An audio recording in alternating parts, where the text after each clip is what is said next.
Hey guys, today we're going to be showing you how to make this bottle opener, and do keep in mind that there are other ways to do this, and this is not the best technique. It was just certain techniques I'd like to try in woodworking, and every time I do a project I like to incorporate things I've wanted to try.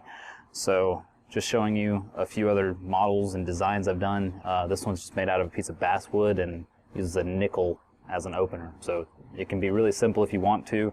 This one's a little fatter, a little shorter, and it's personalized for my girlfriend. So there's many different ways you can do this, and I hope it inspires you to go out there and make something. And I hope you guys enjoy the video. All right, so we start out by holding the piece of wood to measure how long we want the actual opener to be. So I'll make a little mark a little below where my fingers land. I get the combination square to get a nice line.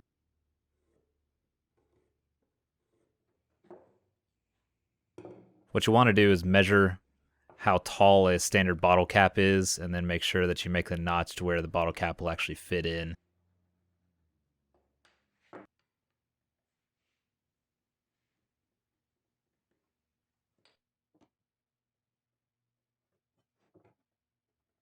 I then found something round just to make nice rounded corners, and then I drew a little arc to make the handle a little bit more comfortable.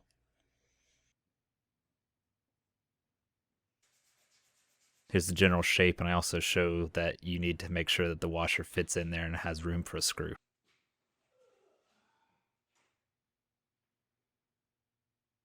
Cut it to length using a crosscut sled or a miter saw.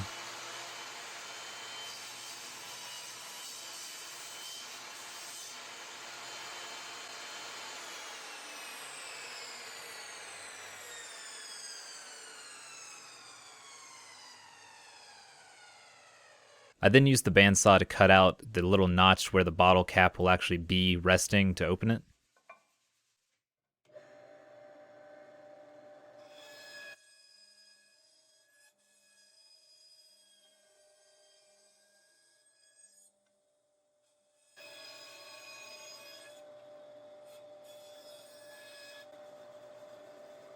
And there it is with the notch cut out. Then it's over to the sander to then get the rounded corners. And this would be 10 times easier if you actually had a disc sander that worked properly. So this took a lot longer, and it probably is not as precise and quick and efficient as it would be if you actually used a disc sander.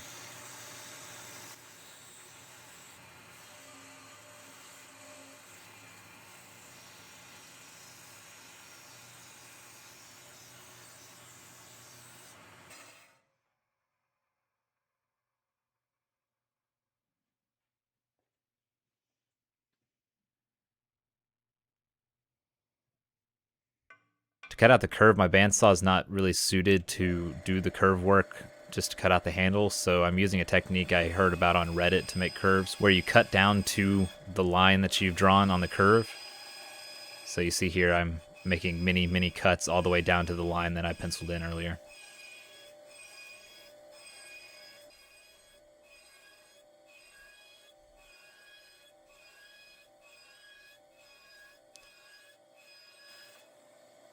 And there you see all the lines just meet that pencil line.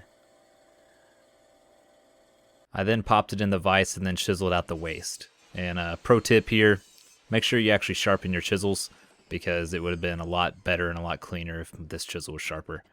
Make sure the chisel is beveled down to where you can angle it up or down to either go up or down in the cut. If it's bevel up, it'll just mar the wood and just drive directly into it and basically ruin everything.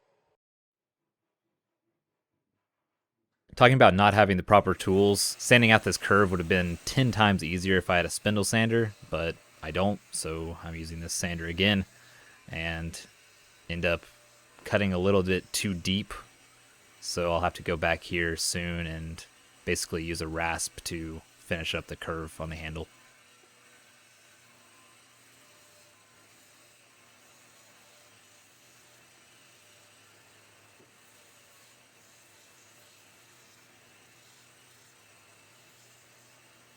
So here I am using a rasp for a few minutes, working out the handle and working out the final shaping before I go on to sandpaper.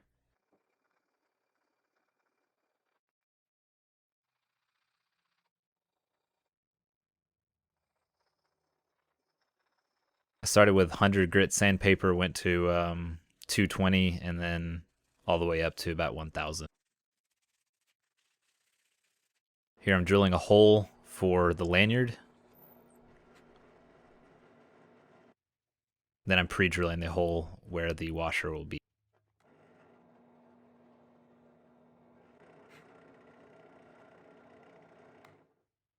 This is what the bottle opener looks like after sanding.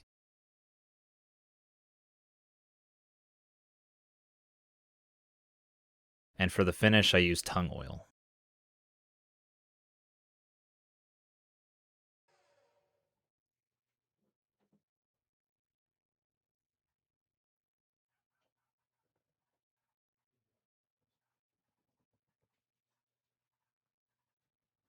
After you've got the finish, it's time to add the hardware, so I used a washer and a screw to secure on the little opener.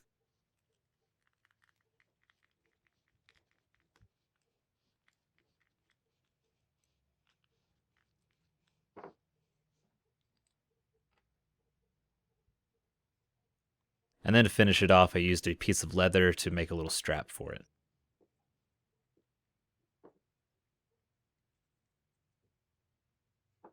And that's it. Now you have a functioning bottle opener, and as you can see, there's a lot of creativity you can do into this as long as there's a place that the bottle will actually fit into, and then you have a space that you can attach a screw and a washer to.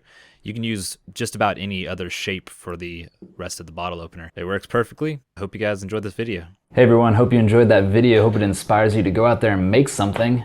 If you enjoyed this video, please leave a like. If you did not, leave a dislike, and be sure to subscribe for more content. I primarily do gaming, but woodworking is my hobby and it's what I really do love to do. So if I ever get the time, there will be more woodworking content out there, so stay tuned for more. Thank you for watching. Have a great day. Thank you.